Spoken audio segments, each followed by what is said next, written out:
Pourquoi votre cerveau n'arrive plus à s'arrêter de faire défiler les informations? Chaque jour, nous passons en moyenne 108 minutes à faire défiler les contenus de notre téléphone.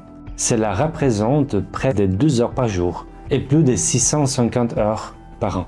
Vous avez peut-être déjà pris votre téléphone pour regarder une seule information, puis lever les yeux plus tard et vous demandant « Mais qu'est-ce que j'ai fait de tout ce temps ?» Les psychologues appellent ces phénomènes le doom scrolling. L'effet de faire défiler sans fin des informations souvent négatives sans parvenir à s'arrêter. Mais si cela vous arrive, ce n'est pas simplement un manque de volonté. En fait, notre cerveau possède ce que les neuroscientifiques appellent un biais de négativité. Pendant des milliers d'années, il nous a permis de survivre en détectant plus rapidement les dangers que les bonnes nouvelles. Aujourd'hui, ce même mécanisme attire naturellement notre attention vers les informations inquiétantes. Une étude publiée dans Nature Human Behavior a montré que les titres contenant davantage de mots négatifs obtenaient plus de clics. Les mauvaises nouvelles attirent davantage notre attention, sont davantage partagées et les algorithmes nous en proposent toujours plus. Les vidéos qui se lancent automatiquement, les notifications permanentes rendent alors très difficile le moment où nous décidons de nous arrêter. Pendant des milliers d'années, l'être humain connaissait essentiellement ce qui s'y passait dans son village. Et aujourd'hui, en quelques secondes, nous pouvons assister à une guerre, à un tremblement de terre, à une catastrophe naturelle ou à une crise économique à l'autre bout du monde. Être informé est une chance, mais posez-vous cette question. Avez-vous réellement choisi de recevoir toutes ces informations? Ou les subissez-vous parfois sans même vous en rendre compte? Notre cerveau, lui, ne fait pas toujours la différence entre un danger que nous vivons réellement et un danger observé sur un écran. Le plus étonnant, c'est que le doom scrolling ne donne pas l'impression d'être manipulé. Au contraire, il nous donne souvent l'impression d'être mieux préparés.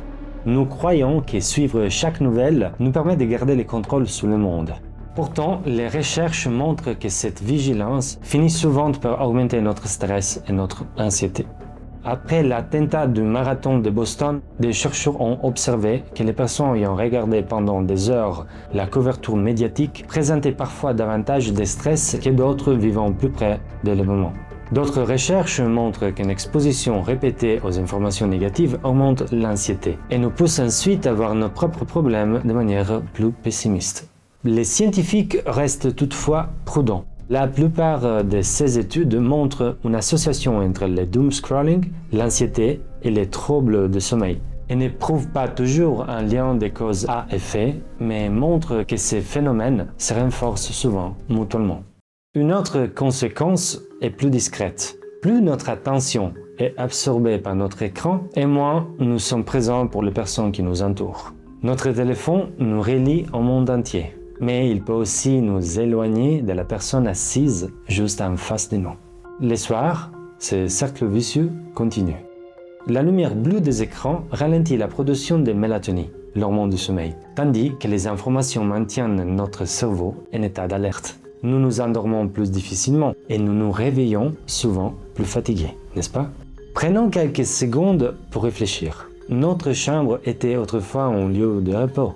Aujourd'hui, elle est parfois devenue une salle de rédaction ouverte 24 heures sur 24. Avant même de fermer les yeux, nous avons laissé entrer des dizaines de drames dans notre esprit. Le sommeil est pourtant l'un des meilleurs alliés de notre cerveau. Et les protéger, c'est protéger notre santé. Alors, comment reprendre le contrôle? Les chercheurs recommandent plusieurs gestes simples. Fixer un temps précis pour consulter les informations. Désactiver les notifications qui ne sont pas indispensables. Éviter les écrans pendant les heures qui précèdent le coucher. Prenez quelques sources fiables, plutôt qu'un flux continu de contenus sensationnalistes. Passez davantage de temps avec vos proches. Retrouvez une activité qui vous passionne. Marchez dans la nature. Faites de l'exercice ou méditez quelques minutes chaque jour. Et surtout, pensez aussi à nourrir votre esprit avec des contenus inspirants. Votre cerveau se nourrit de ce que vous lui donnez chaque jour. Et avant de nous quitter, j'aimerais vous raconter une vieille histoire. Un grand-père explique à son petit-fils que deux loups vivent à l'intérieur de chacun de nous. L'un représente la peur, la colère et le désespoir. L'autre représente l'espoir, la paix et l'amour. Les deux se livrent à un combat permanent. Les petits garçons demandent lequel va gagner. Celui que tu nourris. Nous ne pouvons pas choisir toutes les informations qui existent dans le monde, mais nous pouvons choisir ce que nous laissons entrer dans notre esprit. Car prendre soin de sa santé, ce n'est pas seulement faire attention à ce que l'on mange. Merci d'avoir regardé cet épisode de Force Vitale. Prenez soin de votre corps, mais prenez aussi soin de votre esprit.